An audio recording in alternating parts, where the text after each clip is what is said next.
ఆసిఫాబాద్ జిల్లాలోని ఏజెన్సీ గ్రామాలు చలితో వణికిపోతున్నాయి. 4 రోజులుగా ఉష్ణోగ్రతలు తగ్గుముఖం పట్టడంతో చలి తీవ్రత పెరిగిపోయింది. మంగళవారం లింగాపూర్ మండలంలో 8.7 డిగ్రీల అత్యల్ప ఉష్ణోగ్రత నమోదైంది.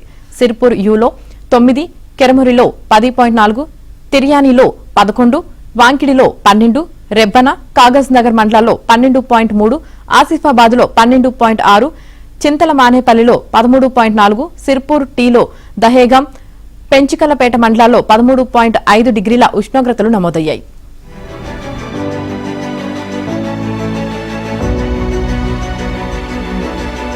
నమోదైంది. సిర్పూర్ యూలో 9, కెరమురిలో 10.4, తిర్యానీలో 11, వాంకిడిలో 12, రెబ్బన, కాగజ్ నగర్ మండలాల్లో 12.3, ఆసిఫాబాద్లో 12.6, చింతల మానేపల్లిలో 13.4, సిర్పూర్ టీలో దహేగం, పెంచికలపేట మండలాల్లో 13.5 డిగ్రీల ఉష్ణోగ్రతలు నమోదయ్యాయి.